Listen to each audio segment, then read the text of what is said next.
week. Oh, yep. Thank you for starting the recording, Evan.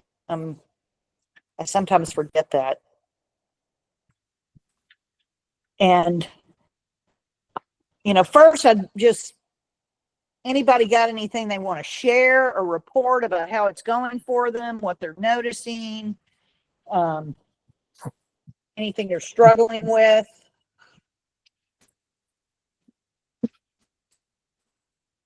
Or you just want to remain silent? Yeah, I have a lot to say, but it looks like we've got some hands raised, so I'd rather talk Okay, to Debbie, I see your hand is up, Debbie. Yeah. You're on mute. Okay. Yeah, now I'm on it. So were we was supposed to do I totally forgot. Okay, so my life is a little crazy right now. So, but were we supposed to do the 2 tablespoons of fat or oil throughout the whole thing? 3 times a day or not? It's not really clear in the reset part of the book. And, okay. If I recall back to when, when I went through Ben's original program with him, it was a little bit different.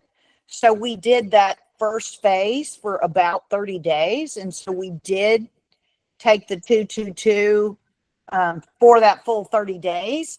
But it was more like a 3-month process. It wasn't this shortened window.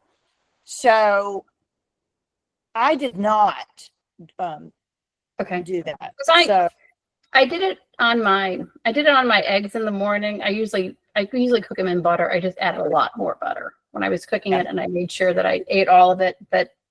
And then I use avocado mayonnaise on almost all of my salads. So I kind of felt like I was getting the avocado oil in then. So I'm getting at least twice a day, I think. So yeah.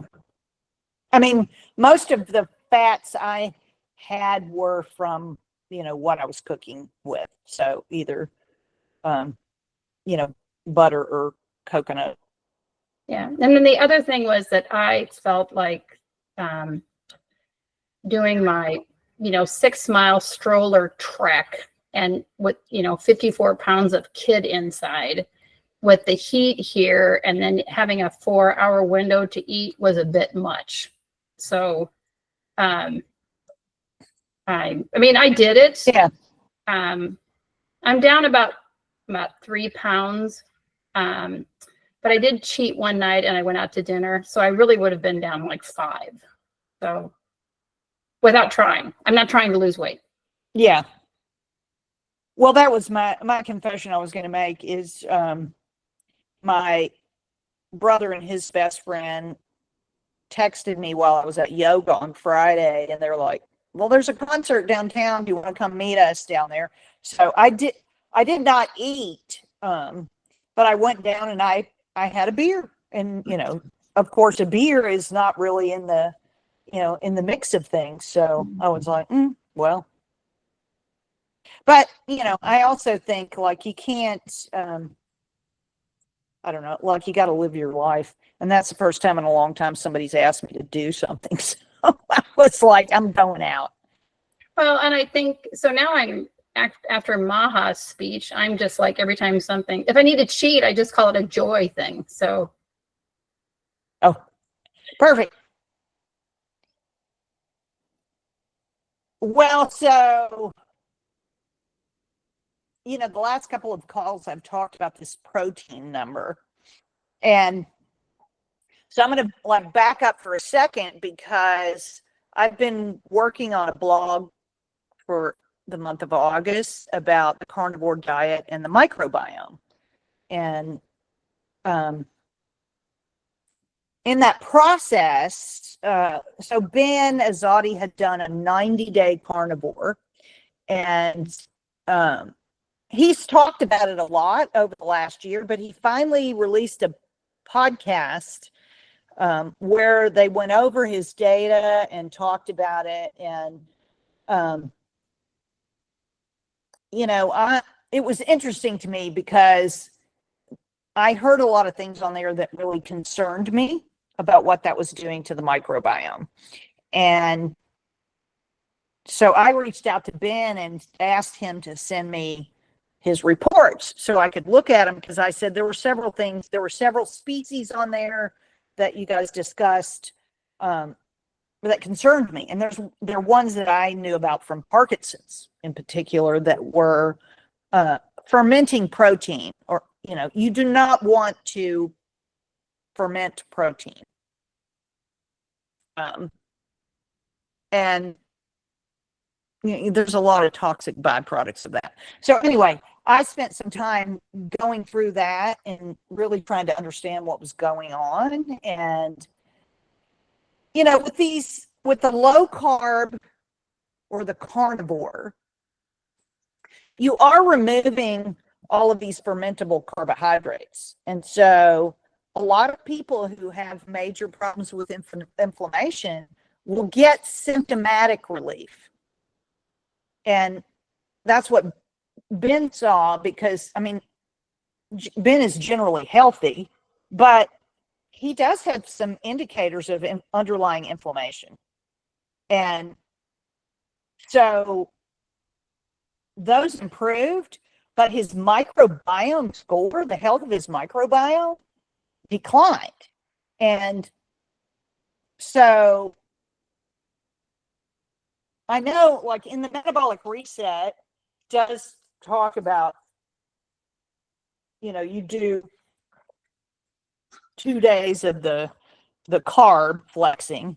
But I wonder if there's really enough emphasis on the variety and volume of vegetables, if you will, and getting sufficient fiber to feed the microbiome, a healthy microbiome. So that's something I've been asking myself. And then,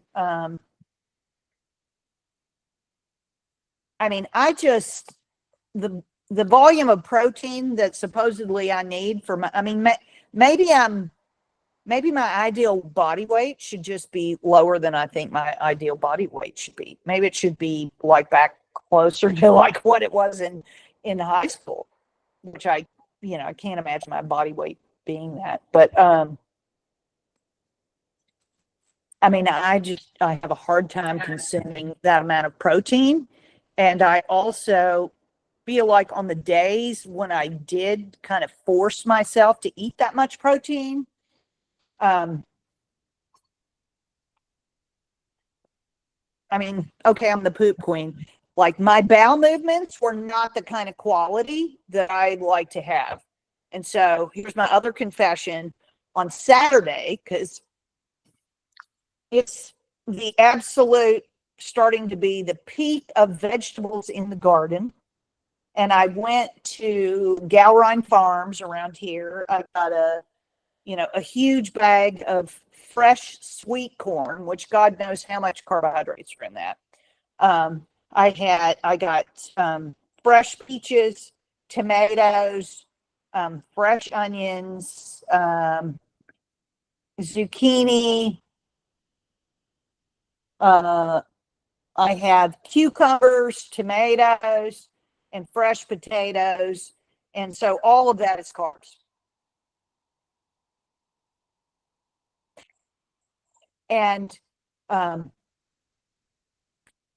Saturday, I think it was, Saturday. No, it wasn't Saturday. It was Sunday. So I bought all that on Saturday. And then on Sunday, I, had this fabulous feast of vegetables. And it was incredible. My glucose wasn't crazy. And, frankly, I had better bowel movements. So that's my confession. Noyo, you've got your hand up. Why don't you share with us so I don't have to be on the culture of confession all night? Oh, you're on mute. You're on mute. You're on mute. We can't hear you.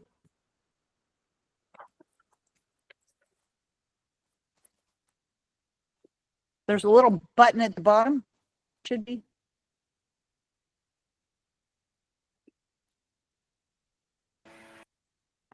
there you are for a second. There you are. Nope.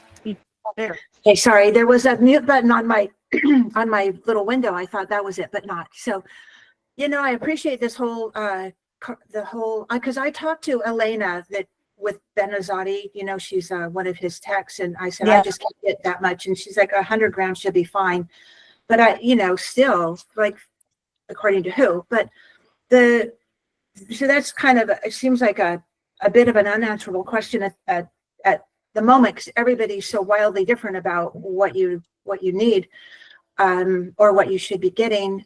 So I'm trying to stay around 100, what she said, 100 grams of protein, because we talked before, and I'm really tall, and so carry a lot more weight than most women, and at a normal size. But the question I have now is, how many people are tracking their ketones? And okay, are you finding that for no one reason you go out of ketosis? Yeah. And I can't figure it out. Like I'm going along doing everything that I think I'm supposed to be doing, and I can't find a reason for me all of a sudden to fall out. And then So I think that is stress. So when you're doing something like this, you're putting your body under stress, and when we are stressed, we endogenously produce fructose in the body. So you will produce fructose when you're under stress. Okay, so I went through, for some reason, some like little depression one day last week, and the next day and I don't even know what it was. It's like, why? Why am I unhappy all of a sudden? And the next day I was basically out of ketosis. So maybe that makes sense. Are you measuring your blood glucose too? I haven't been. But yeah, watching that relationship okay. is very interesting. I honestly, this is a stressor. This eating window is a stressor. I don't know who can adapt to this well unless you're just sedentary. Because it's not a good long-term strategy. It's not. Yeah. Well, that was my next question. Is the book? I was really surprised because by the time I got to the end, I'm like, well, wait, what now? Oh, right. Yeah. What do I do now? What's next? What what does anybody do? Well, we're not there yet. We've got what, 8 days? So let's finish strong, and then that's the fun part. Is let's talk about that. But okay, I think this home stretch is going to be the most difficult, at least for me. Sorry, I just speak for me. And I think there's still lessons to be learned here in this last week, exactly a week.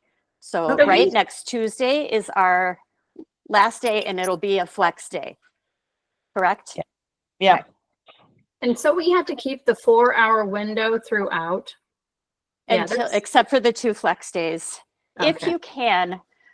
No, I can do anything. It's just well, she was talking about being depressed. So the depression, I think, is a die-off of endotoxin producing bacteria. So endotoxin will initiate a depression. And I will say, I also experienced a few lows. I would guess I would say. Low, yeah. Just kind of for no reason at all. Like I felt like a funk. Yeah, I just felt like I ran out of steam. But then I also never made it into ketosis. 2 days it said you're in light ketosis, but I was never in full blown. Well, did you test? Sorry, Martha. 1.7. I did.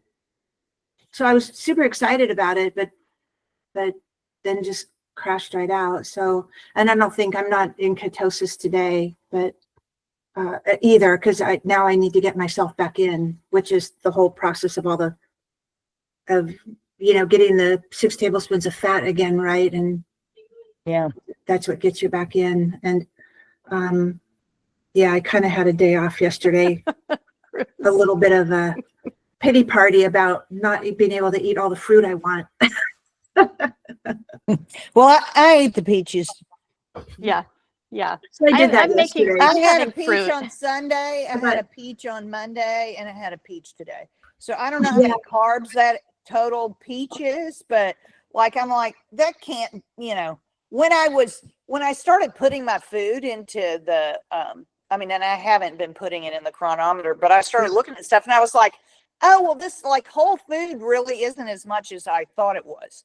It's a lot of the processed food where you get that calorie density, but not the, but so, I had half a slice, a diced up peach this morning for breakfast with my yogurt. I think that's fine. I think it's only 5.5. about 9 or 12 carbs with somebody else. It's 5.5 grams of net for a half a peach. That's nothing. Yeah, mean, it that's, really is nothing. Yeah. Yeah, I've been having half a peach every day just to get a little bit of fruit, something in there. And we have blueberries growing right now, so a couple ounces of blueberries, and that's been making me pretty happy. But shoot, I had another question. I can't think of what it was now, but okay. So we'll talk about the glide path at the end and next week, and that's great. Yeah. How is everyone structuring the eating window? That's what I'm curious about. As in, because I haven't been able to get in 2 meals. I have a feeling my first meal is like a meal and a half. I feel like I'm in the Minnesota starvation study. That meal is everything. I'm having, I'm Yeah, go having a ahead, sorry. gigantic meal at 11 or noon, and Okay. I'm not hungry. And then I just drink water the rest of the day, or salted water sometimes. But So I'm usually eating a breakfast somewhere between, I'll say 10:30 and noon. And it really depends on my schedule of phone calls, whether I'm trying to do it earlier or not. And then I'm having a second meal. So, if it's at 10:30, then I'm having that second meal at 2:30. Is that right? Yeah. Or if it's noon, I'm having it, before 4. So today I ate closer to noon, and then I ate the meal at 4 o'clock. But I haven't been particularly hungry. I haven't. Yeah. And I was really surprised on Sunday with that feast of carbs that I had. I was so satiated. That is one thing. I haven't been, I was doing, I guess, the wheat belly, but I haven't really been hungry. I mean, that's why I ate the gigantic meal at lunch, but then I was okay just drinking water for the rest of the day. So the funny thing about this for me is I started a week ago. I was eating at 10 and then at 2, and my daughter's like, wait, you're doing 20-hour fasts. Or what was I doing?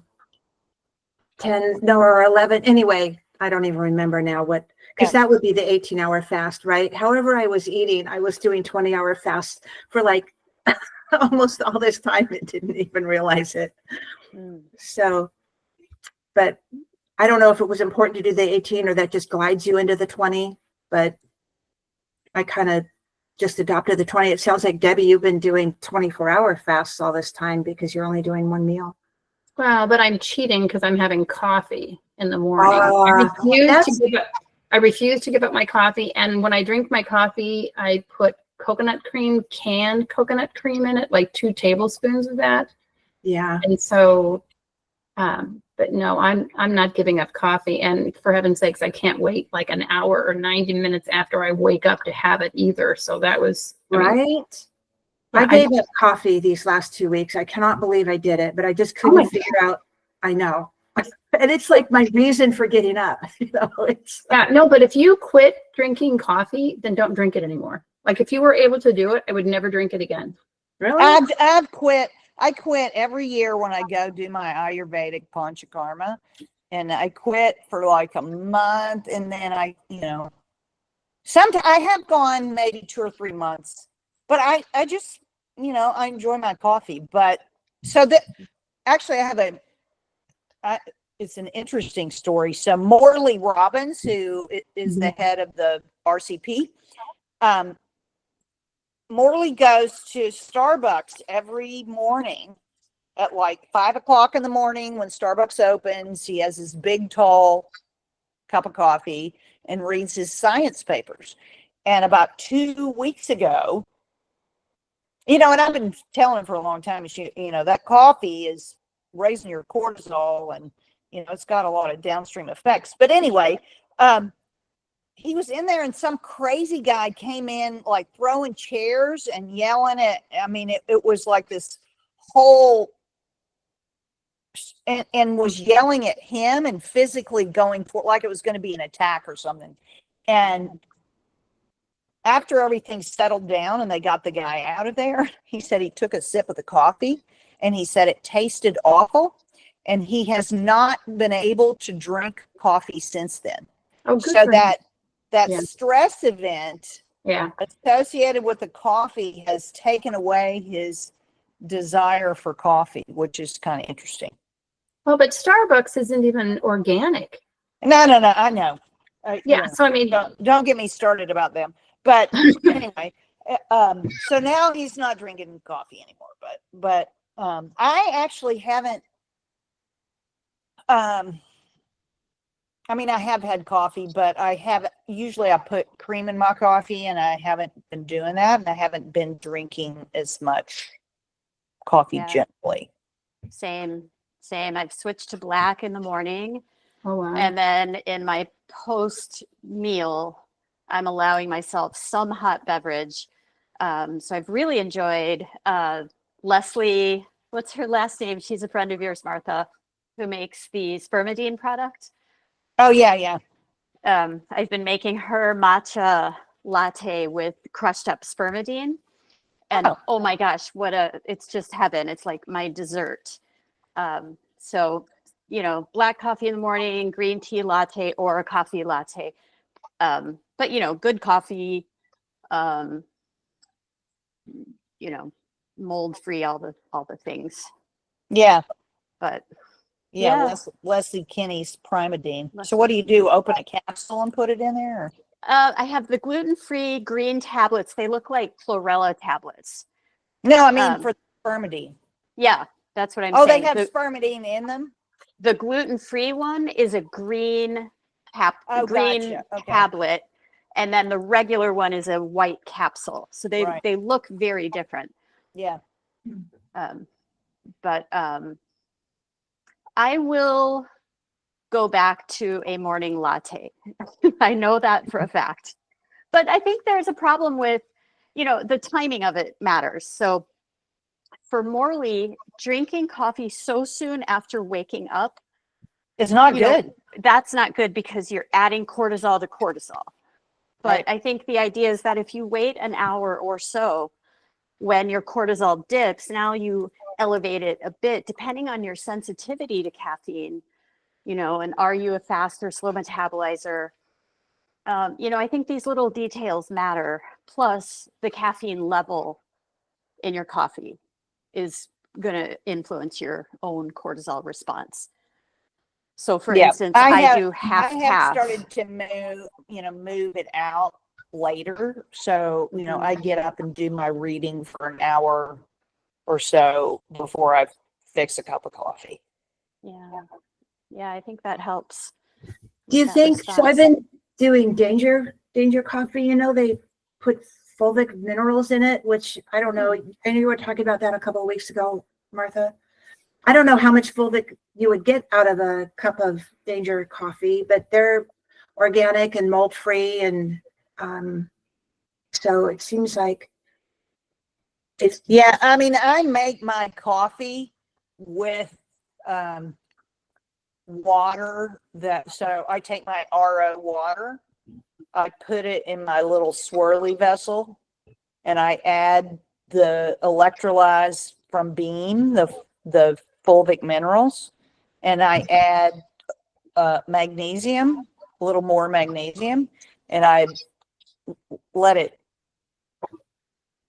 swirl around and get really I mean, I think I mentioned this before. The water quality has a smoothness to it that, tap water or something doesn't have. But anyway, I make my coffee with that water. Nice. So, but I haven't tried Danger Coffee, but there's also another one, Purity Coffee. I love that, Purity coffee. Yeah. I had somebody who worked with them who talked to us about mold also.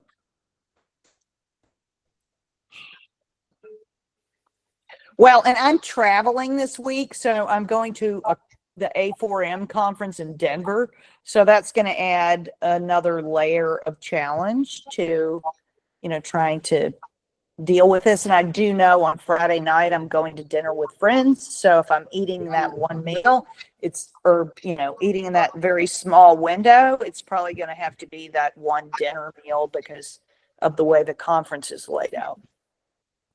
Yeah, I think that's fine. That's not cheating. I've had to shift the window because of social stuff, but you can still fit the parameters. It just might be in a little bit longer fast. Yeah, you end up with, one of your windows ends up being, it ends up being a 24-hour, or, close to it, or maybe a 26-hour fast or something, depending on what time you eat dinner. Yeah. So the question about what do we do after, I think is becoming, I'm going to say even more critical to me. And I'm not sure. I mean, you have different, Paula, you want to ask your question before I go into this?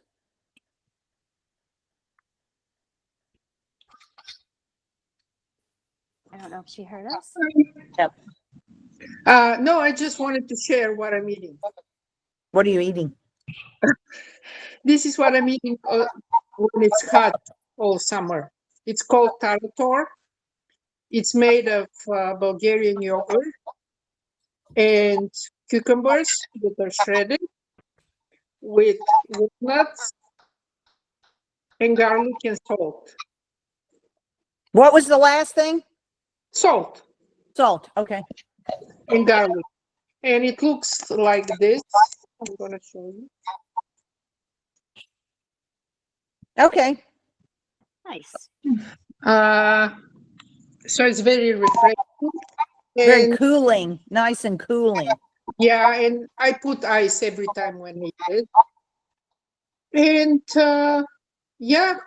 and I eat, I made sugar shift yogurt that turns out to be fantastic this time because I put 4 tablets in one jar. And so only 2 tablespoons, and I put the jarrow, and I put the BioGaia inside as a tablet in the first time. And then I finish with the yogurt, which is fantastic. So I don't want to mix it with anything else. But, and this is one meal. And this will be the dinner, the tarator that I showed you. And there is no lunch, was it? Oh, yeah, some fruit. Yeah, the peach. Yeah, I ate the peach. That's great. So that's a pretty light day. Yeah. It is. It is. And when I'm starving, I made a soup of from lamb shank. And I cut it on pieces. And yeah, if I starve, I will take a piece of meat. But I'm just craving meat. I cannot live without meat. So I'm craving meat, and I will eat a couple of pieces of meat. Well, one of the things I also forgot to mention that I noticed it's been extremely hot and humid, Mhm. and that really lowers my appetite. Exactly. Yeah. Yeah. When That's it's why super hot like that, I only really want something like a food that is light and this is right. cool. Like you see, it's like a soup. So it's basically a lot of water. I put water, I forgot to say. Yeah. Yeah. I put a lot of water. So it's the climate is not really for eating at all.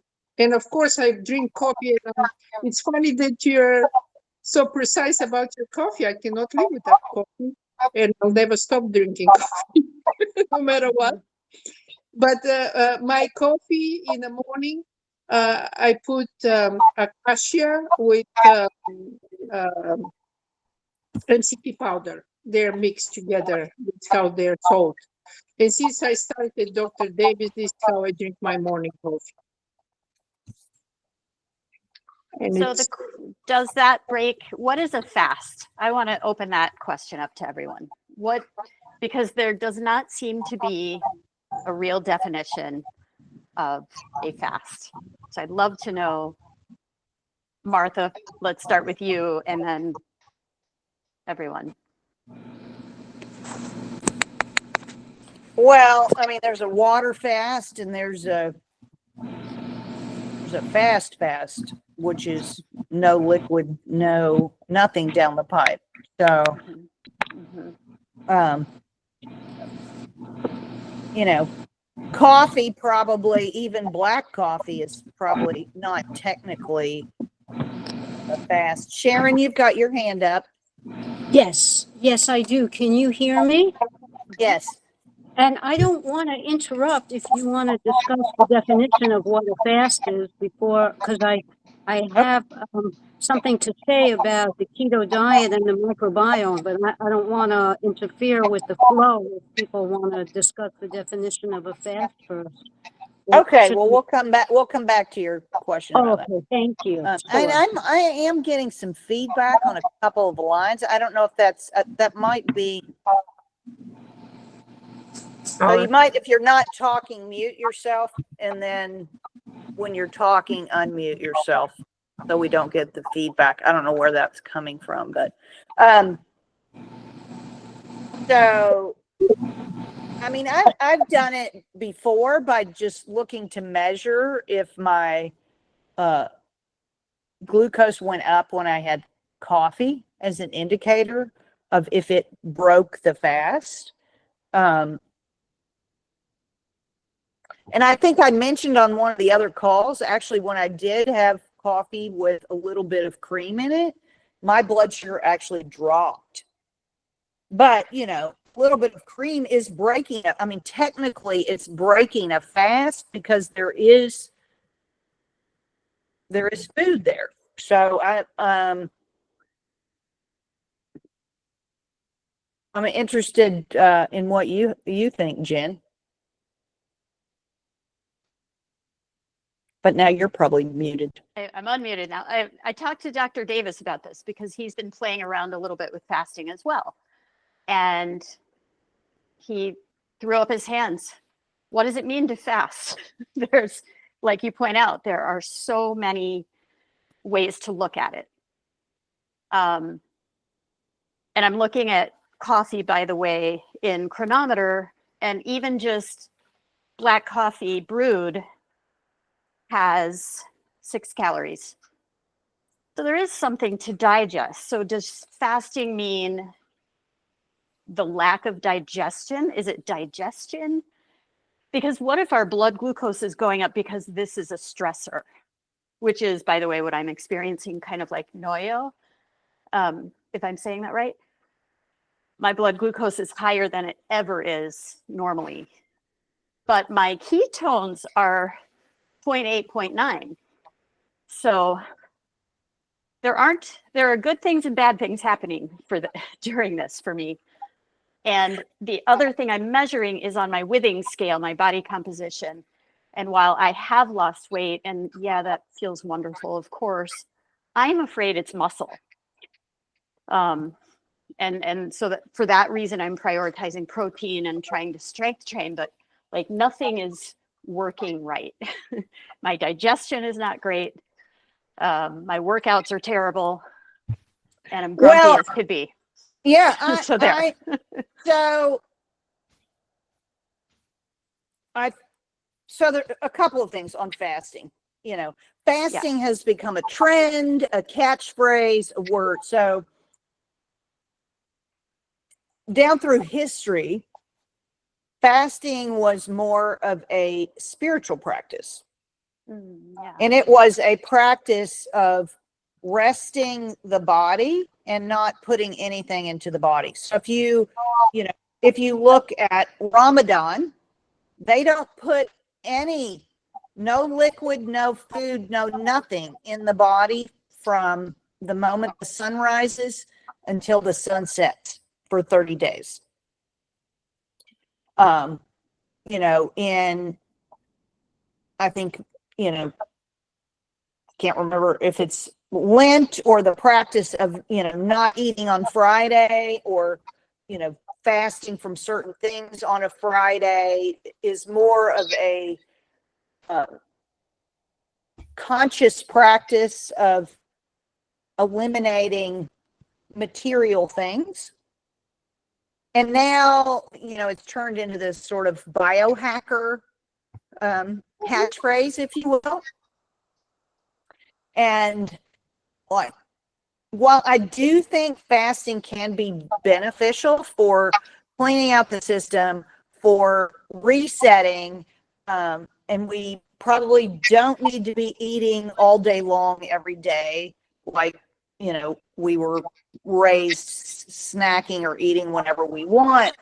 I think there is some danger to the over focus of these narrow eating windows and fasting. And, as I have gone to this biology of human starvation and looking at that and understanding the psychological impacts on people, the physiological impacts on people, and the body chemistry changes of what nutrient deprivation does. And as we've talked about, in a 4-hour window, I mean, you can't get sufficient nutrients in a 4-hour window. No, I certainly can't. I mean, the yogurts are long gone because there's just no real estate left for yogurt. I'm prioritizing, meat and fermented vegetables, and anything else beyond that is just sort of extra and kind of stuffed in. And supplements are difficult. Yeah, supplements, although I've also been kind of rethinking whether loading ourselves up with supplements is a great idea anyway. But yeah, I find that's also hard to fit in because it's like, okay, like, when do I take these? Yeah, exactly. And, so I've really gone down, cut back to just, I have the minerals in my water throughout the day, and I'm taking my sugar shift. And actually, we got our new product, and so our perfect piece is in, and we start selling that end of the week. But I started actually trying it, partly because I think the stress level of doing this protocol, and I noticed that it had, I took it, and within 30 minutes I was, my stress level was down. And Charlie took it, and he was wearing his Whoop, and you can see his, what's going on with his heart rate, and then how it levels out and evens out. So, but my other kind of typical supplement profile, I haven't done. Yeah. So Jen, the one thing I will say is that anytime you do fasting, it is a cleansing of the body. And that process creates discomfort. It also tends to release emotional toxins as well. Mm. And one of the things that I found, especially when fasting, is you have to give your body grace and you have to allow your body to rest. So a lot of times it's not going to be when you're doing your normal workouts and stuff like that. So especially when it comes to like the cancer patients I work with and things like that, Mhm. they will do fasting. They will go out for walks and things like that, but everything is focused on rest. Absolutely supporting the body with rest and being very gracious and being very loving to the body and going, moving that body into that parasympathetic state. So if we're fasting plus putting that sympathetic state on top of it, you're right. It Yeah. doesn't feel good at all in any way, shape, or form. And there is a lot of evidence that you're actually doing more harm than good.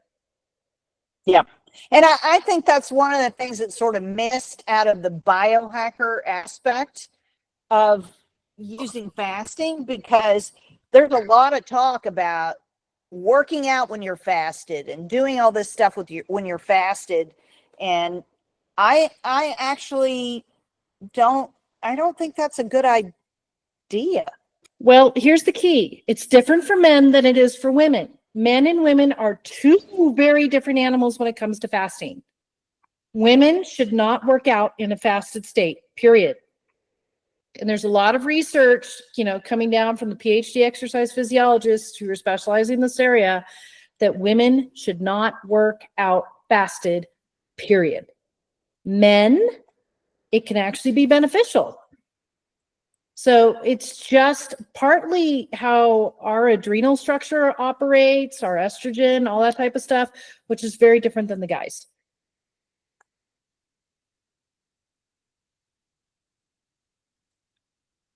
Anybody else got, or go ahead, Jen.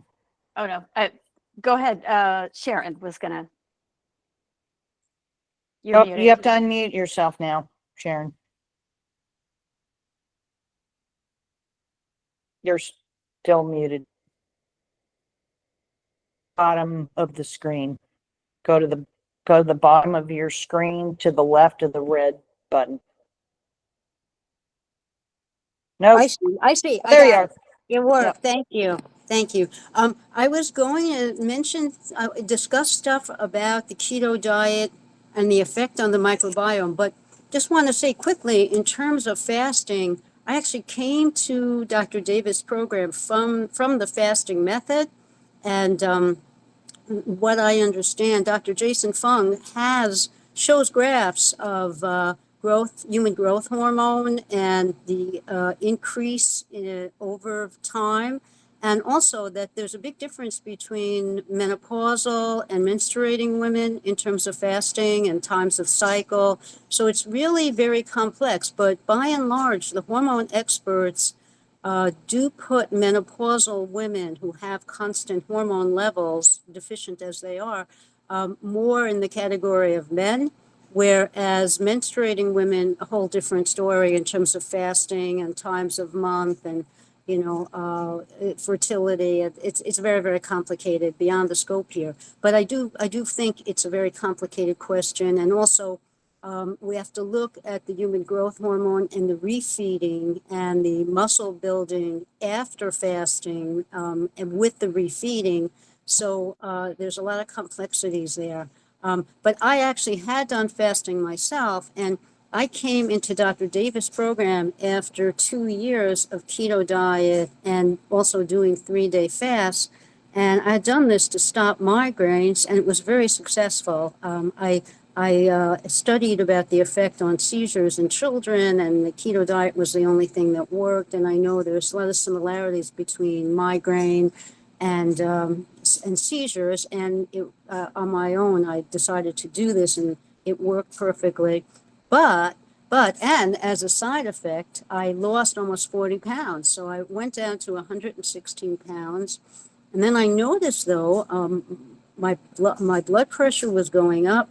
my hemoglobin A1C went from 5.1 to 5.6, and I developed rosacea and pockets in my gums. And I wondered, how could this all be happening? I only weigh 116 pounds. How can I be getting hypertension and pre-diabetes? I haven't gained any weight. And Dr. Davis had pointed out that I had become malnourished. I had disturbed my microbiome by doing 2 years of keto dieting. And at that point, and he recommended not doing any fasting and doing the super gut program and eating lots of veggies, fibers, fermented food, and eating the yogurts. And so I did all that as soon as I realized the problem. And the rosacea went away, the blood pressure started improving, the hemoglobin A1C started going down, but I gained 12 pounds in my stomach and hips. And it was not muscle. I think it was fat. So I'm now trying to recover from this. I'm using the sugar shift as one of my tools. I have already lost about 5 of the 12 pounds. And I'm using things that I've learned in the program too, to try to correct some of these problems. So I got the ozonated glycerin, the bristle antibiotics. I ordered the 2 mineral liquids, Beam, to optimize minerals. I'm thinking about splurging on that $100, $195 pitcher for the swirled water because that you showed, Martha. Yeah.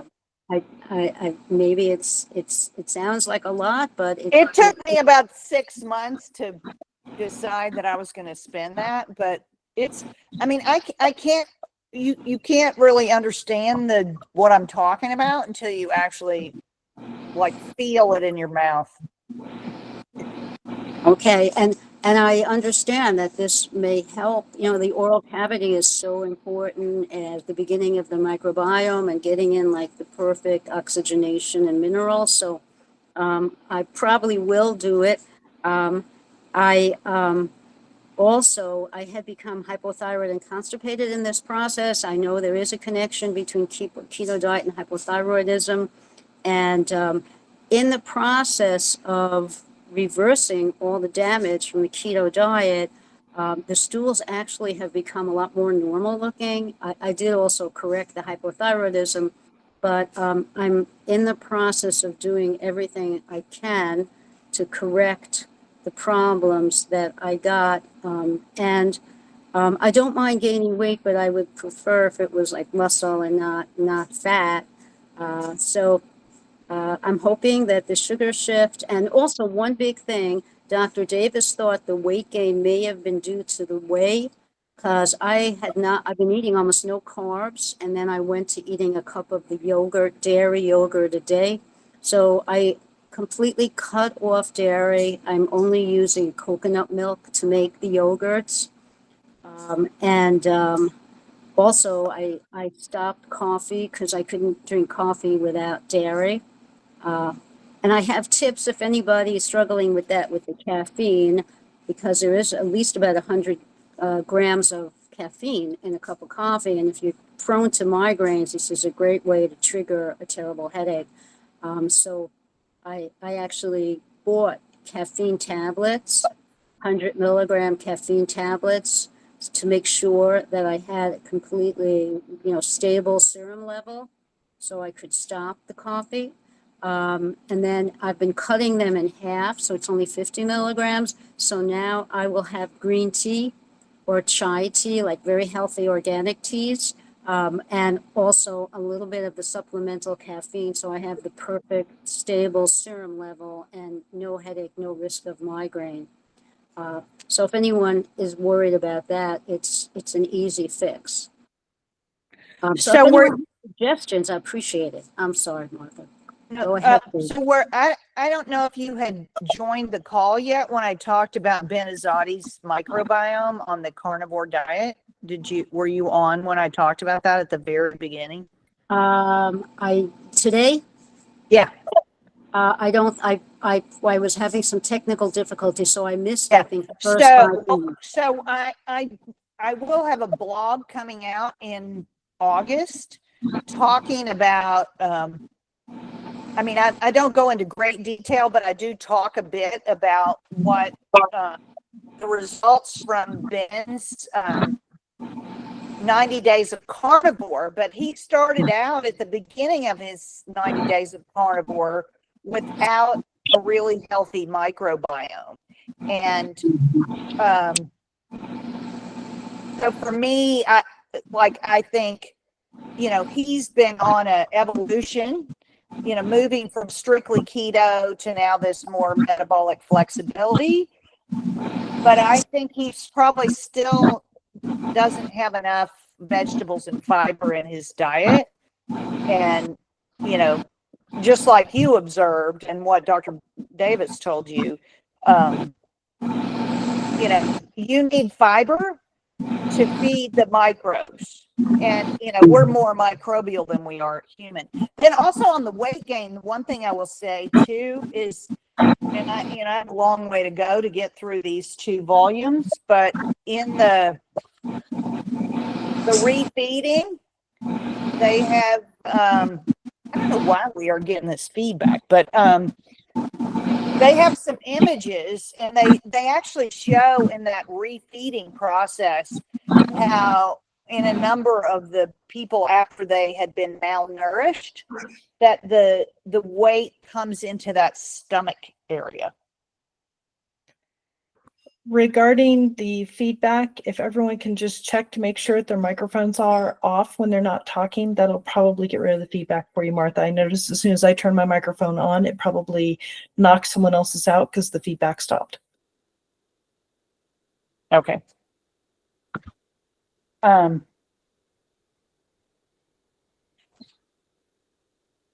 So and honestly, the more I read of these, you know, of the, not only the Minnesota starvation study, but it's also in the volume 1 is a compilation of a lot of other starvation and malnourishment studies that, you know, including, you know, frankly,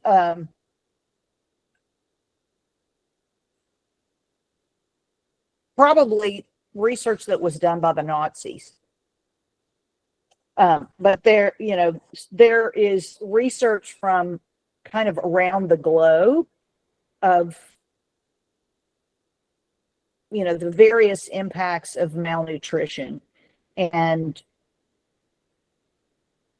like some of the images to me, when I look at them, either the images with edema, and I see people all over the place now with edema. Edema is a sign of malnutrition. And, you know, the other sign I see in some of these images is like the leg muscles. So I don't know if you'll be able to see that, but you see how thin those leg muscles. Oh, wait a minute, that's you have to. You probably can't really see it very well, but What is edema? Edema is swelling. So fluid in the ankles and the legs, you know, when you can, yeah. Thank you. when you can push on the leg and it makes a dent and it doesn't come back. And I think the feedback might be you, Sharon. Oh, I'm sorry. Okay. That's good. But I mean, the more I look at the data in these books, the more I think that we are as a population malnourished from decades of high calorie malnutrition in the food that we have been given to choose from, and the guidelines that we've been given about what we should be eating. And I find it very troubling. And I think, you know, you can be, quote, overweight because your body is concerning itself with being in starvation mode. Martha, can I ask you something? If we stop all those things that we're taking, how are we going to get magnesium because we don't eat bread?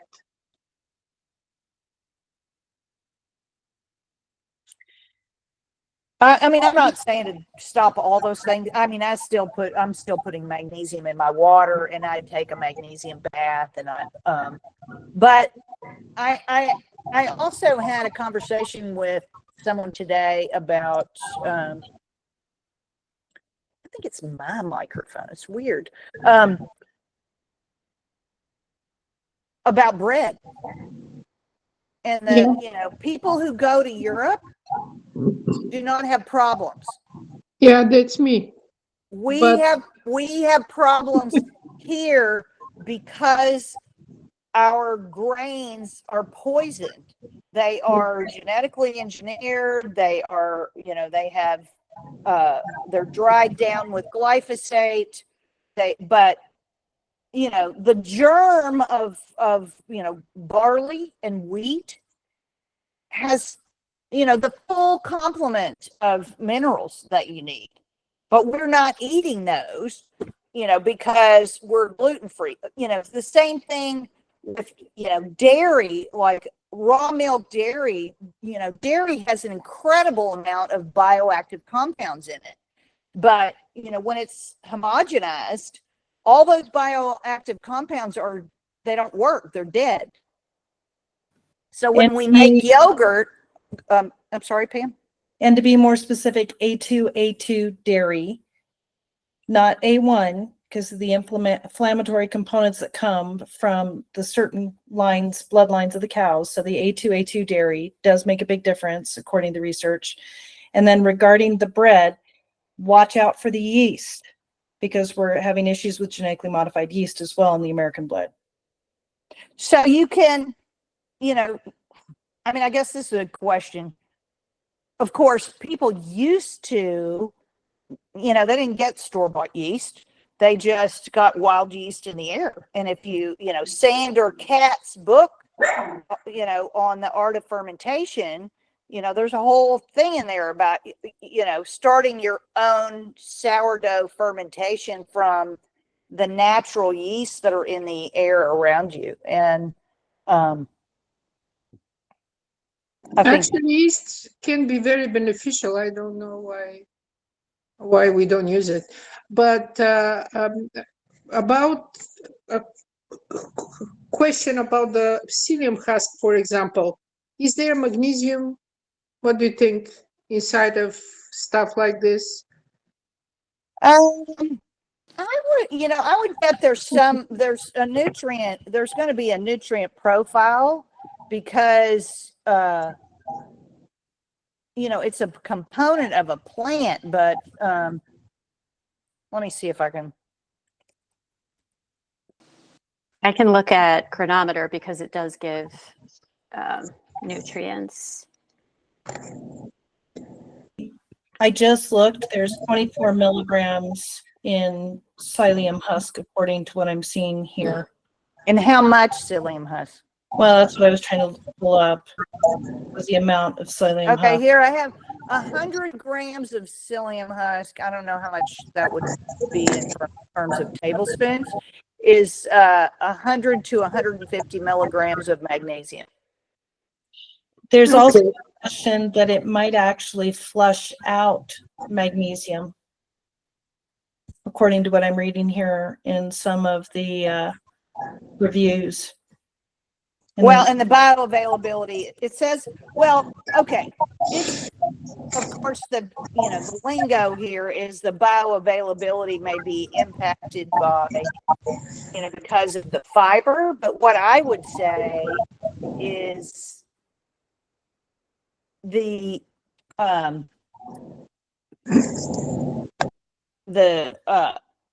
microbes are going to break it down and make it available. And that's really missed, I think, by a lot of the standard reporting of stuff, I would say.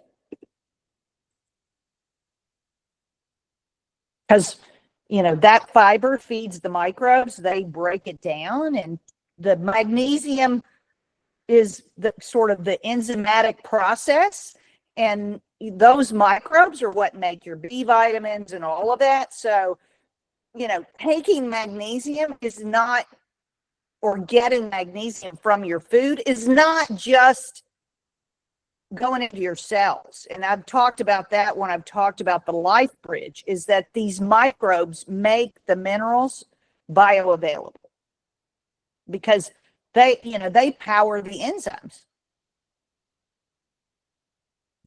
According to some of the rat studies, it has the ingestion of intact psyllium reduced magnesium absorption. However, the fiber on mineral absorption can depend on several factors, including type, amount, presence of associated components like the phytates, etc. So it appears like it really is all over the map, maybe a bio-individual issue.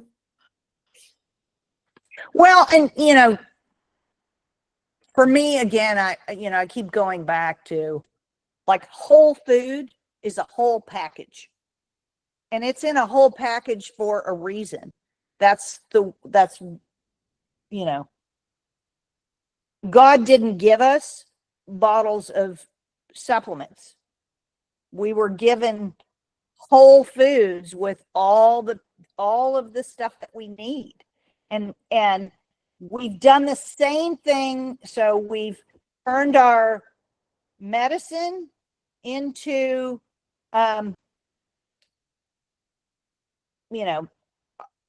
individual doctors for individual organs, reductionist. We've made the food reductionist into all these, separate things that then get combined back together in these processed things. And now we've made supplements into separate things instead of, really thinking about wholeness and the whole system. So, Yeah, I think the best idea is just to eat food. Like I was in Europe this year, I didn't take any of the supplements with me. I was just eating food, and there was nothing negative that happened to me or something that I was missing. So I But guess, part of the question, so the person I was talking to about bread today actually Yeah. has been in the low carb and Dr. Davis's and stuff, and she has started ordering grains from these, specialty farmers who grow, organic, non-GMO, old grains like spelt or kamut, and grinding it herself and making the bread herself. And doesn't seem to be having there are problems. some breads available with this ancient, what was the name? The ancient grain. Oh boy. Something The Icorn, like Ukraine. I don't know. Icorn. Einkorn? Yeah. Yeah. So what do you think about that? Well, I mean, I have some of the einkorn wheat. I think it's probably, if you're going to do that sort of thing, like she's grinding her own grain, it has all of the, it has the full grain in it. So you can buy einkorn at the store, but it often has the bran taken out of it. And I think, a big part of the problem is the loss of the brand. So, Jen mentioned my friend that has the spermidine product. That spermidine product comes from wheat germ, the wheat germ. So,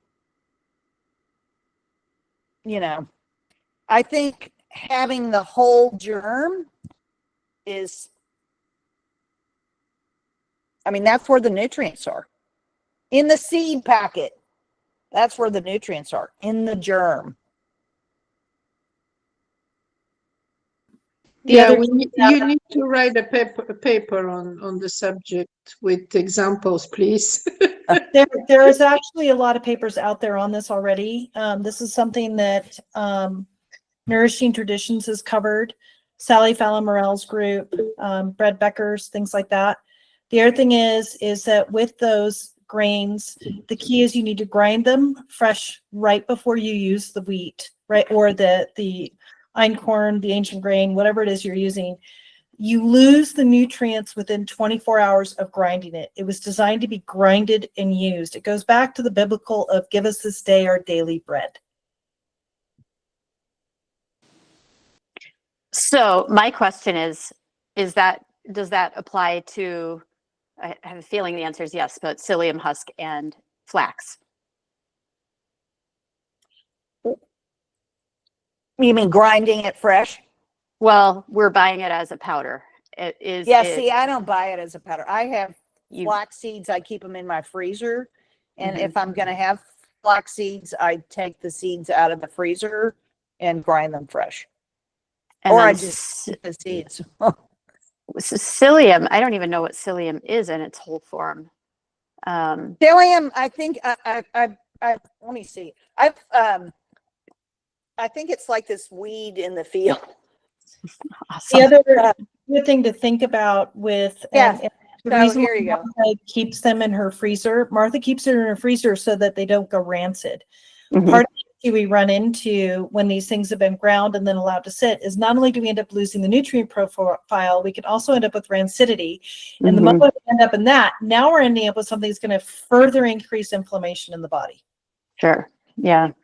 Yeah. It's a seed oil, right?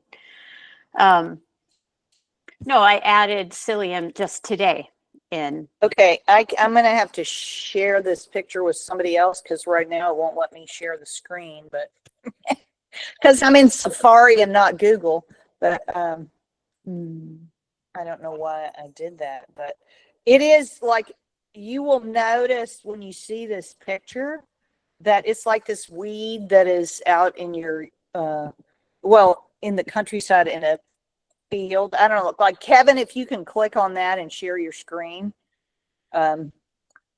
you'll go, because, and like when it dries at the end of the season, it's kind of crazy. You're like, oh, well, I could just go pick that out of my field. I mean, I could go pick that out of my field. So you see in the top left corner? Yeah, I just pulled it up. Can you click on that image, Kevin, the green one? And see if it'll enlarge? Yeah. Like I have those all over my farm.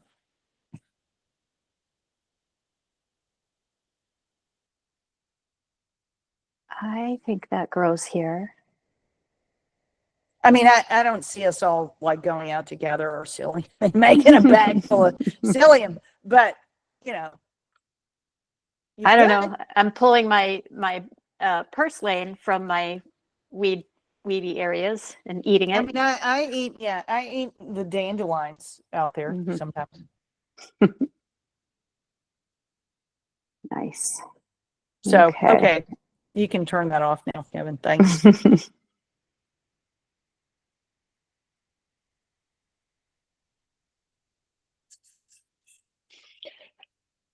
You know, and of course I'm sitting here talking about, you know, not doing these separate components, but I actually am working on a fiber mixture based on some of the stuff we've been looking at in Parkinson's and what I think could feed the beneficial bacteria, more specifically.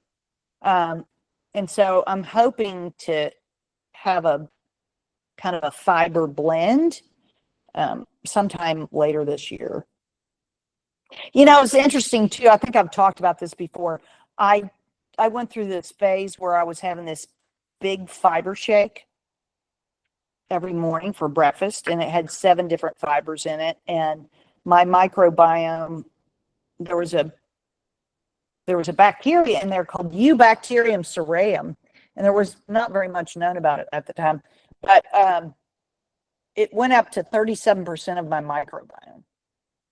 And what I later learned after I stopped doing that is that Eubacterium was very versatile. It can use all kinds of different substrates, so all different kinds of food. It could, protein, fat, carbohydrates, and it has a very strong cell wall, so it can kind of outcompete other bacteria. So I don't know whether that was, I think you don't ever want to overdo any one thing and probably have it, it's just like eating the same food every single day selects for a certain microbiome, like eating the same 7 fibers every day, selecting for a. But one of the things in Ben's data that in the interview there was no discussion about, and in the report from the microbiome people, there was no comment on the fact that he had no bifidobacteria. So, bifidobacteria is hugely important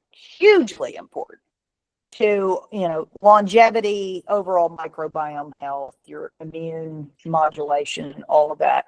And so, I just wonder, I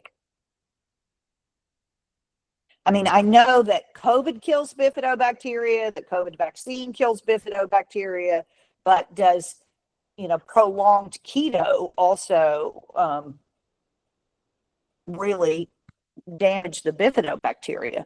Because, bifido specifically feeds on xylo-oligosaccharides and galacto-oligosaccharides. So you need both XOS and GOS to feed bifidobacteria.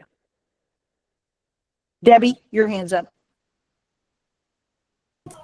Oh, I was going to just comment about all the people talking about, we could go over to Europe and then all these different kinds of breads. So Dr. Peter Osborne is kind of a world specialist on gluten.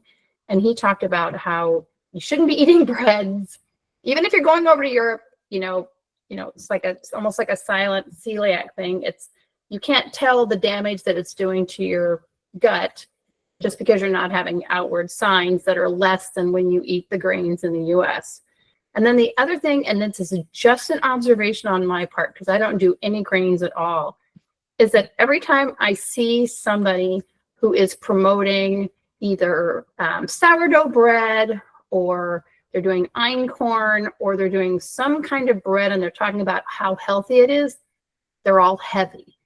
None of them have a little tiny waist. They're heavy. And so to me, if you're looking at just, one of the easiest ways to see if a person is fit and healthy is their waist size and how much weight they carry in their upper torso. And all those people that eat all the bread are all heavy. So Debbie, love to agree with you, but have you spent any time in France? Because I was in Europe a long time. But the point is, the point is you don't know what's going on inside. I've been to Europe, I've eaten, but I'm just telling you that if the damage is going on internally, it's still damage. I concur, but I will also tell you that I've been blessed to live in Europe for 8 years. I have seen elderly Italians, elderly French in particular. And man, those women have got drop dead gorgeous figures. They're getting up into their 70s and 80s. Their brains are clear. They have far more active lives than anyone else around them. And they still have pasta and those things in their diet and bread in their diet. So while I understand we've got an issue in this country, and I don't disagree with that, I can't disregard 8 years of living in another country and what I saw in that population. They did not look like they had or act like they had celiac damage. And I watched them eat bread every day. And by the way, when I was over there, I did great and had a small waistline. So I'm not saying no, but I'm saying it's not what I saw when I was practically there. Now, things might have changed since that time, okay, because we're going back about a decade. But I really think this comes down more to what's happening with electromagnetic frequencies. I think this is coming down more to the components of glyphosate. I think that there's a whole bunch of things that are coming in here that are continuing to break us down as a human organism that has lowered us to a level where we can't do those things anymore. And I'm saying that as someone who's pretty old because, like I said, I lived in Europe from 1996 through 2003. So, I watched the difference between the Americans and the European children. And just having watched a lot of that, there's just a lot of factors that are continuing to shift that I think are knocking us down that go far beyond something as simple as just a grain. And I really think it comes down to the electromagnetic frequencies. It's the way of life. The walking, it's every day, all the time, non-stop. There is a stress level that is very different than here. So the picture is much more complicated than bread, actually. Right. And I think, they have very different, I mean, everything about over there is different. Like, for example, they don't drink their wine, they sip their wine, Oh, I mean, yeah, we drink a lot of wine. Yeah, Don't it's worry a whole about it. different, I mean, it's a very, very Much different more than lifestyle. here, actually. So, I disagree completely. No, there is a wine, there is a bread, there is a pasta, there is a lot of meat, but there is no sweets like here. All this cornstarch, corn syrup, those are the killers in America. Plus the glyphosate, of course, in the bread. Well, and the cornstarch and the high fructose corn syrup actually concentrates the glyphosate. Probably. I think this is a poison. When I came to this country, I thought this is disgusting. And the desserts that people, the cookies, the muffins, I don't know, there is no desserts in this country, honestly. Those are sweets that should be forbidden. I think this is where the big problem is. We also have a lot more going on now with geoengineering, a lot more going on with the fluoride that you find in the United States versus what we find in Europe. So I think it's death by 1,000 pinpricks. There is no I think fluoride in you're the water in Florida from July 1st. Yay!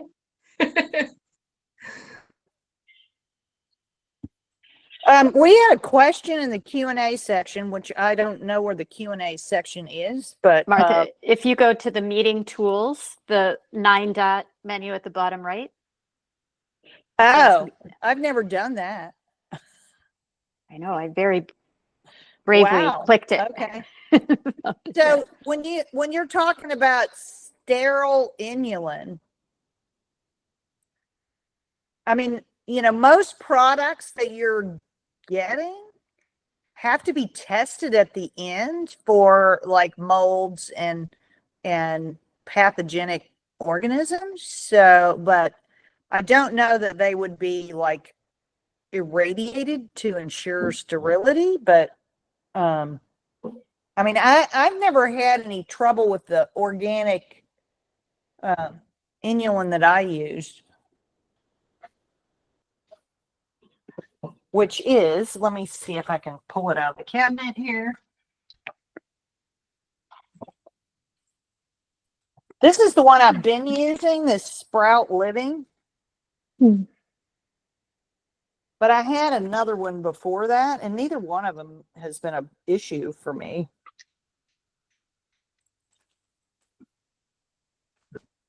But are you having trouble with contamination in your yogurt? I don't know. Maybe she can't hop on and talk.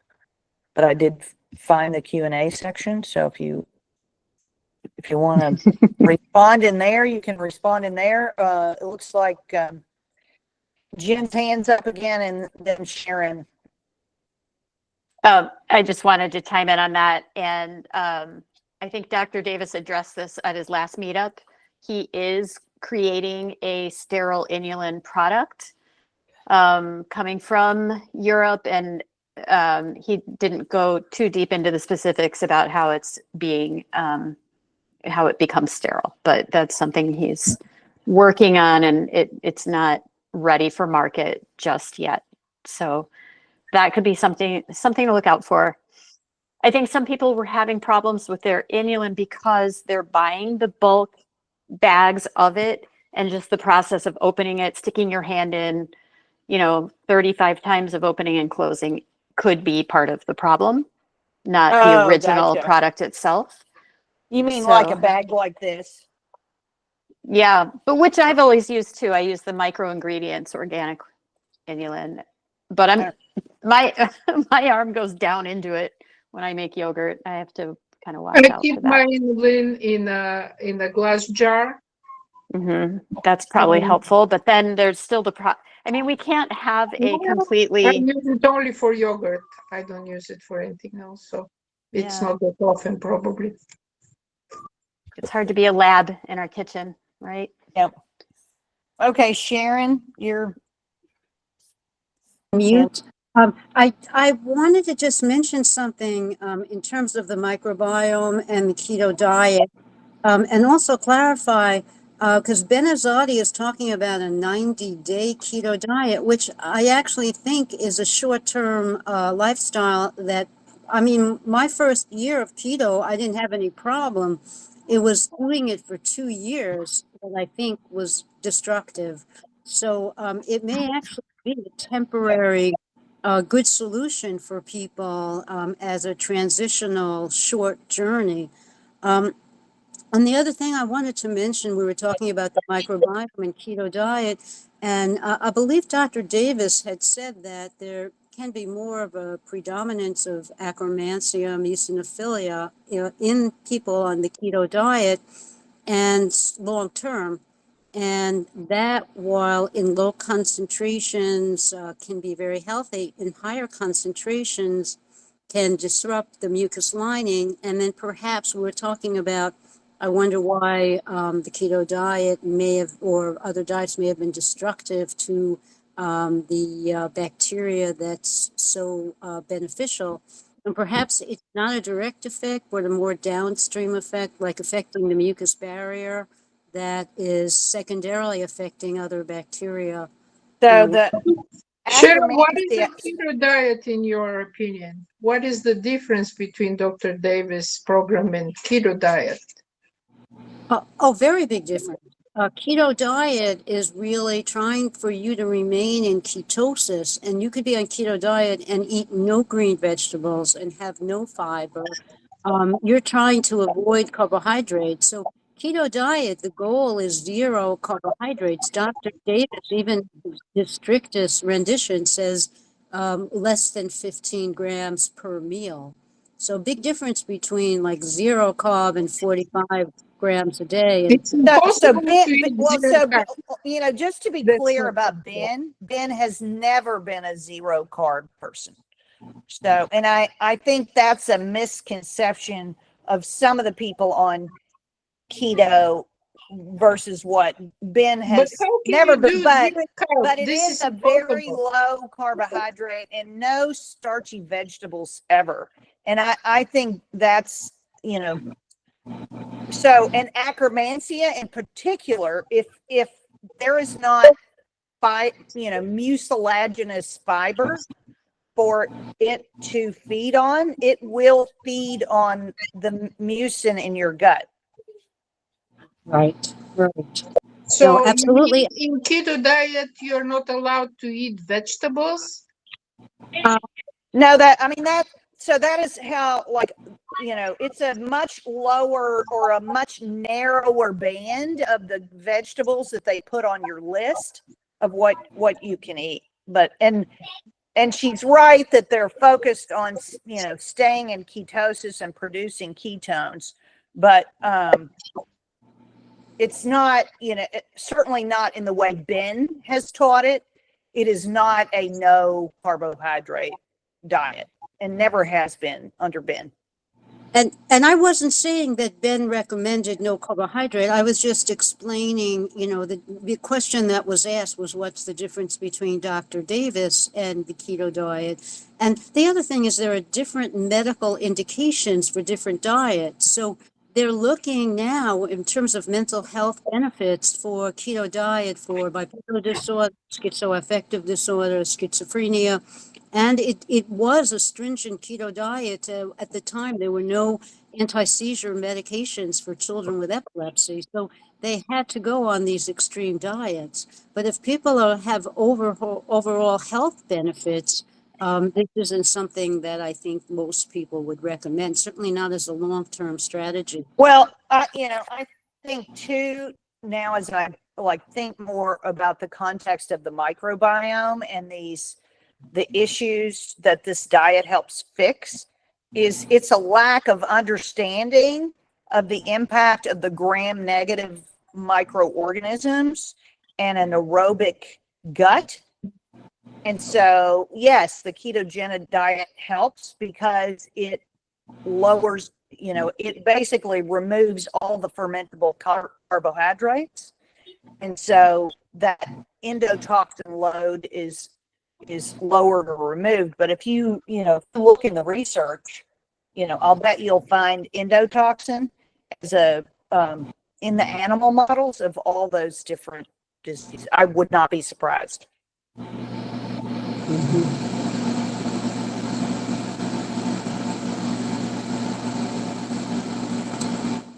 Okay, so just getting the book out here so we can kind of review our last week. I have to get away from the hacks. So we're still in this. So let's see. We have 7 days left. So the last day and the 27th day. Well, I don't know. 26. Sorry, I'm back. I was over on the advanced one. So the last day is a metabolic flex day. 27 to 29 are the 20-hour window. 26 is a flex day. So in this next 5 days, there's 2 flex days. And the remainder of the time is the 20-hour fasting. So that 4-hour eating window that we're all kind of struggling with. Yeah. So Friday and Tuesday are the flex days. Flex days. It's nice that it's a Friday. I'm going to switch mine to Saturday because of travel. That's going to be my big move of the week. Martha, do you count the coffee as in the 4-hour window? I have not been counting the coffee in the 4-hour window. Okay. And I have, I haven't been measuring it every time this time, but in the past, when I have measured it, the coffee has not raised my blood glucose. So I have considered it. And in the book, I think Ben has a section in there where he actually talks about, does coffee break your fast? And he basically says it's kind of an individual thing that you have to measure to see if it is. So if we're making, because the one thing the cream I was having a hard time with, people were talking about before, but I started making bulletproof with MCT oil and butter, and I tested my glucose before and after, and it didn't spike it. So do you think in that case, that would be considered not bringing me out of ketosis? I mean, Or- that's how Ben considers it, that, if your glucose doesn't rise, it's not, but, technically speaking, it is putting something in the system. Right. Yeah. It does break a fast because it's a nutrient. It's a fat. Okay. Fat Yeah, I is just quit it for now. I'm not very happy about it, but it's, a month out of my life. I can do it. Okay. 1 week. One more week. Or just like squeeze your window toward the front of the day, which is, basically what I've done in the last week is just tilt it toward the front of the day. But like for me, on Thursday when I travel, I will go pretty much all day without eating because I'll go out to dinner with Charlie when I get to Denver. And so I won't eat on the airplane or do any. So I'll have a little bit of a weird day also on both Thursday and Sunday when I'm traveling. Mhm. Mhm. And then we will do another check-in call next Tuesday afternoon, even though, so that's not a regular Sugar Shift Challenge call. But later that night is our book club call for anybody who's reading Dr. Mercola's book, which is the opposite end of the stick. So, yeah. So anybody who's reading this, I gotta finish it, but cellular health next Tuesday night. And I do have to say I have enjoyed reading it. But then I write notes in the margin and go, well, he knows this, this, and this, but he doesn't know this. Like he needs to know this when he talks about the gut, And I get tickled sometimes when people talking about the gut who, they know something about the gut, but they don't really know the gut. But that's where we are. I have one question. Yep. So I missed last week's meeting and I didn't see the recording posted. Oh, I think that's because I accidentally forgot to record it. That's fine. That's fine. It actually was a really good Q&A and discussion about where everybody is, and I was sorry that I didn't record it. It's all right. You can't be perfect, so. Oh, yeah. I hosted this big, Parkinson's meeting on an island, and I had four speakers who videoed in, and I only got one of the four recorded. Hmm. And I know I pushed the record button, so I don't know what happened. I think I pushed the record button and there's 2 more steps you have to go through, and I didn't go through the other steps. Yeah. Debbie, you're muted. Did you see I'd posted on the Facebook group about how they had found the 2 microbiome that cause MS? And what do you think? Well,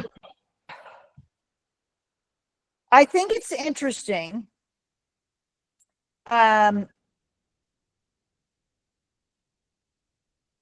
I'll say, there's been a lot of MS related research on the microbiome, and I find it pretty fascinating. Mhm. But you have to know more than who's there. You have to know what they're doing. And like somebody else sent it to me, so I didn't see it on the Facebook group, but somebody else sent it to me and I was reading it, and then I got sidetracked. But they were it was interesting because, it talked about how fiber was protective. And right. So it that's the makes sense acromancy. It talks about acromancy in there, yeah. Yeah. And so with Dr. Wall's protocol, with all the fruits and vegetables and everything, it would make sense why that worked. I know I have a good friend that has MS, and I, many, many years ago, had bought her the Dr. Wall's protocol and everything. And she said, this is a lot of work. And what if it doesn't help? And I said, well, what if you just try? And, now she's at the point she's in terrible shape. She doesn't even want me to come visit. She's so bad, and. Well, that it often takes hard work to have a better outcome. And Exactly. that, that's part of the trick and the challenge. And that's part of the trick and the challenge with what we're doing here is, can we set ourselves up to have the discipline to do certain things when we need to do them and to follow through. And that is, that can be difficult. And that's one of the challenges too. I was talking with my friend Lisa, where we're working on the follow-up from the Parkinson's stuff, and diet and eating a whole foods healthy diet is a big part of staying healthy, no matter what, whether you have Parkinson's or MS or you don't have anything at all. Eating healthy whole foods that are nutrient dense is important to healthy aging and our quality of life. And if you are unwilling to invest the time it takes to, cut up a fresh vegetable, because we've gotten so used to this convenience environment, then you are less likely to age gracefully and healthily. But I also realize it can be a real challenge if you're already compromised, and especially for people who live alone. Well, And one of the things that we talked about was the need for, community. And, we were talking about, like, could there be like a Parkinson's group where people come together at a kitchen somewhere, once a week and help each other cut all the things up and, do the meal prep. And it's part of a social gathering at the same time where we're helping each other and you don't feel like you're alone. And, like I think about that too, just in the way we live today. You just kind of isolated, we used to be more in community, I think. I mean, like helping each other, making extra and taking it to the neighbor, taking some to the neighbor or the little lady who lived down the street. And we don't do those kinds of things anymore. Yeah, I had even suggested, my friend can afford it. I suggested that she just get a chef to make all of her food and then make sure it's all organic and just do a test and see what happened. And she was like, it's too much work. And I was like, Yeah, Terry's diet requires a lot of chopping. So it does require like refrigerator space for, fresh produce. But there's another component that really goes with all of this, which is as we are preparing the food, it is an action of participating that actually contributes to our social, emotional health and everything else. Just the process of doing the food prep. I mean, it's a part of participating in taking care of the body as a temple. Part of the issue we're running into is that people have gotten so into wanting convenience, right, that they're selling, I mean, I'm sorry, they're kind of selling their souls, right? And at the end of the day, the most important thing that especially with what's going on with the AI and everything else now, is we have got to connect to our food. We have got to connect to the earth. We need to be grounding. We need to be outdoors. We need to be doing those things that we were created to do. So when you come across someone who says it's too much energy, it's too much effort, part of what you're seeing there is depression. Yeah. So So let me ask you about aloe. How do you eat aloe? how do I eat what? Aloe? Aloe vera? Oh, aloe vera. Remember in the Aloe vera. presentation Well, I mean, I have actually purchased the leaves and, cut them up. That's a real challenge, I'll say. I do get like a liquid. I can supplement, but I don't know. Well, I'll show you one thing. Okay. I always got something in my refrigerator. I can find it here.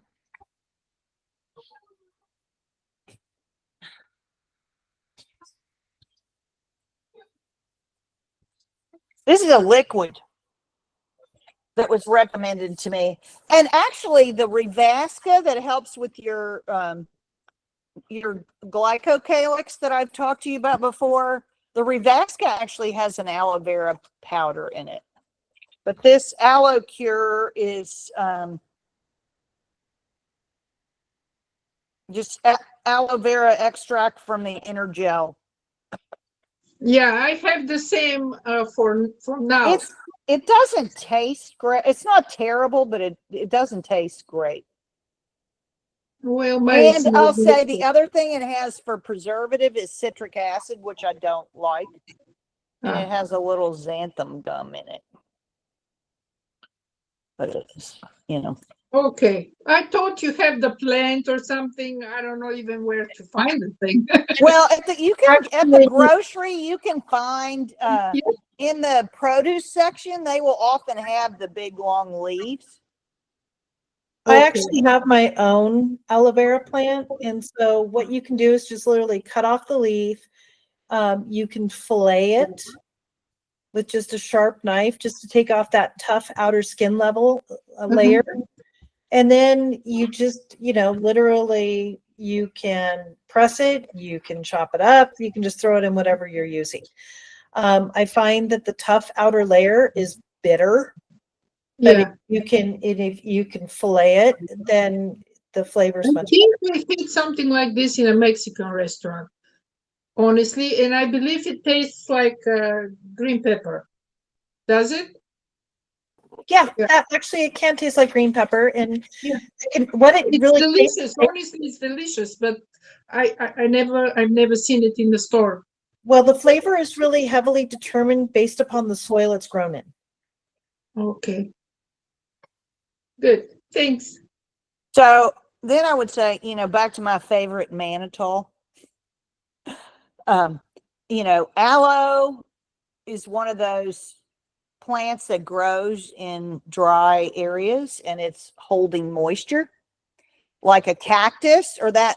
So in all of the plants that have to hold their water and deal with osmotic stress have a high level of mannitol, which is also an antioxidant. So maybe in the cactus you can find it as well. Well, yeah, I mean, the cactus will have that sort of gel-like structure. One of the other things that has that mucin-like structure is okra. Oh, I love okra. Yeah.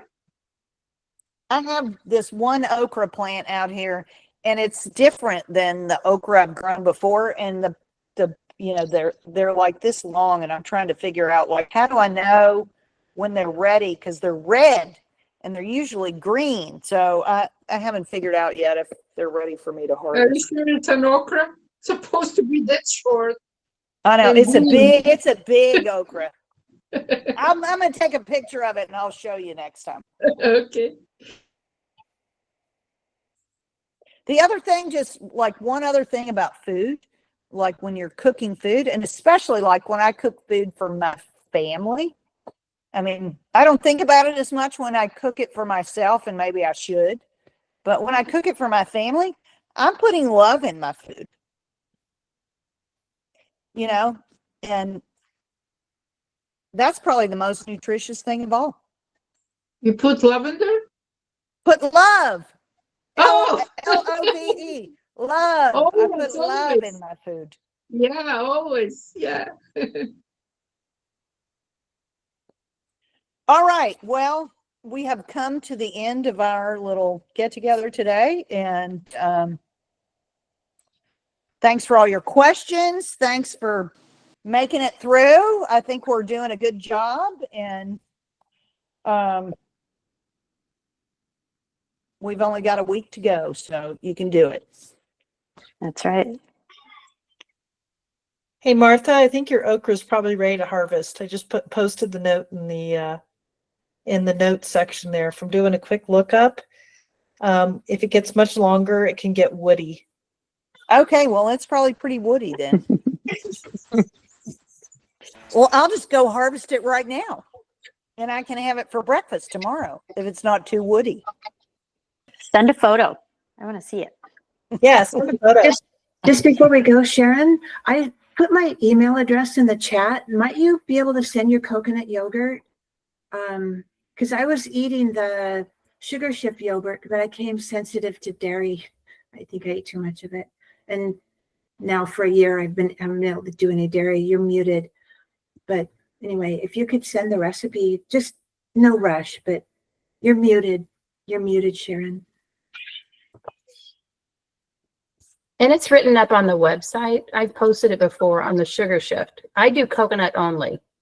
Oh, was it you that said you were doing coconut? I'm so I've sorry. always done coconut, like forever and ever and ever. It was Debbie, You know, not Debbie, Sharon. I did got- not got like mixed up. your recipe. How do I find it? You don't like my recipe? Okay, all I can say is my recipe works for me. I And know. Your recipe was like glue. No, I don't. I'm not. Well, I At actually. least, I mean, I only made it once, so I was like, okay, this has way too much guar gum or something in it, and I didn't ever make it again. Okay, so anyway, It was Okay, way so- too thick. well, I mean, it just depends on how much bar gum. I think my recipe is like a tablespoon, and then. But if you're using, are you using the sugar shift capsules or the powder? I was using the powder. Then you don't need to put any guar gum in at all. Oh, okay. Yeah, I don't remember now. I think it was a while ago that I tried it and then I just gave up. Because I just Yeah, couldn't- I mean, just so couldn't, it's- but- It's on the it's on the Sugar Shift website somewhere. Well, I would say don't give Okay. up on the yogurt because the yogurt probably is the- one of the best food on the earth. the So- sugar. You know, the other Now thing they- I would say about coconut yogurts is you can look for other recipes to try on the Cultured Food Life website. Okay. Thank you. Noyo, I don't see your contact information. So I didn't see it in here either. I'm scrolling through here. It's in her comment. It's in the comment. So Elisa, ELYSA Pacific. Oh, I'm sorry. Can you repeat that? Or I am looking for it. I only in call messages. Sorry. Can you repeat that if you want to? Elisa, ELYSA Yes. at Pacific.net. Pacific like the ocean. Pacific.net. Okay. Okay, Lisa. So I'm going to send you my phone number. You and I, it'll be good to talk over the phone because it's a little complicated. Okay. Okay. But I could call you tomorrow. I Okay, believe okay, Kevin sure. posted actually a recipe, probably. I see. a link Yeah, that's from Debbie. Kevin. That's Debbie's recipe. Yeah. I Just just don't put opened the that guar on gum in. Just don't put the guar gum in if you're using the powder. Okay. Thank you. I'm going to try it again. Otherwise, it's perfect. Perfect. Okay. Thanks. Because I've been really missing it. But gosh, dairy just makes me ache something terrible anymore. So I'm kind of hoping to get over that, you know, through Healing. And one of Dr. Davis's listeners had great success doing the yogurt type fermentation with pumpkin, also canned organic pumpkin. Yeah. So John does that. He does pumpkin and sweet potatoes. that's great. So that might be another option too. But if how do want you know to when not it's use ready? dairy. I mean, how do you know that it's even something different? When I Because get it's got potato- it's got a tart and tangy Oh, yeah, flavor. right. It definitely, you can tell. Yeah, But I maybe did. who knows what bacteria do you have inside? I mean, with yogurt, you know exactly what you're getting. With milk, I mean, when you create yogurt. Well, with a sweet potato, you've cooked the potato, Right. and then it's the soft part of the potato, and Yeah. you put the capsule in it and blend it up. So it's And you don't have to add any sugar. There's plenty of sugar in the sweet potato all by itself. And it ends up, I did it 72 hours. It was just it's super simple. You make sweet potatoes, you mash them up, you add the capsules, you ferment them. Like in a Blue Valley. In a room temperature, or you put them in a special 100 degrees. Yeah, I did once with tomato paste, and it was disgusting after this. So maybe it was already with bacteria. I don't know. Well, tomato paste is kind of an odd because tomatoes are really, really acidic. I mean, of course, you have lactic acid bacteria, but they may be a little bit too acidic from tomato paste. Yeah. Where if you did like fresh diced tomatoes, you could probably do a fermented salsa with a fresh diced tomato. Oh, okay. Well, it's worth to try. Yeah. Yep. Okay. Thank you, Good night, everybody. everybody. See you next time. Good luck this week. Thank you. Bye, everybody. Bye-bye. Thank you.